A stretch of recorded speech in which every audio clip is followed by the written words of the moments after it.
L'antibiorésistance n'est pas une maladie, mais c'est un problème de santé publique majeur.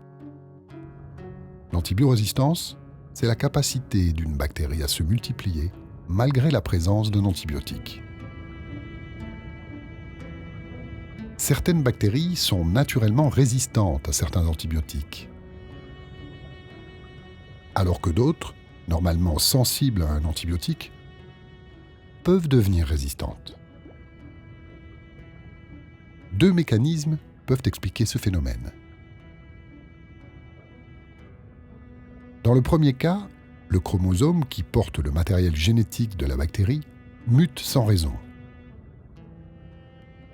Les antibiotiques agissent sur un point cible de la cellule bactérienne. La mutation du chromosome de la bactérie modifie le point cible, empêchant l'antibiotique de se lier à la bactérie pour la détruire.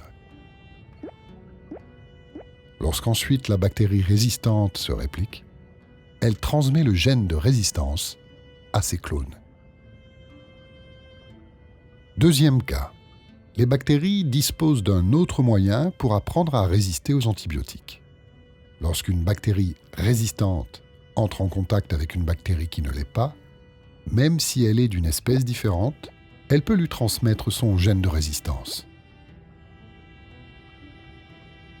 Dans les deux cas, l'antibiotique, s'il est utilisé massivement ou à mauvais escient, joue un rôle de sélecteur.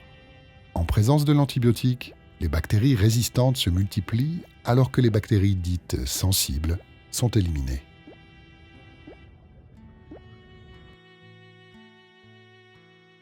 Une personne infectée par une bactérie résistante peut transmettre la bactérie et donc le gène de la résistance à son entourage. À cause des risques d'infection lors des opérations chirurgicales et de la faible immunité des malades, le milieu hospitalier est un lieu à risque. La bactérie résistante, Staphylocoque doré, la terreur des hôpitaux, est capable de mettre en échec bien des traitements. Un malade risque une infection généralisée du sang et la mort. L'utilisation massive des antibiotiques dans l'élevage a sa part de responsabilité. Présentes dans la viande, les bactéries résistantes se transmettent à l'homme.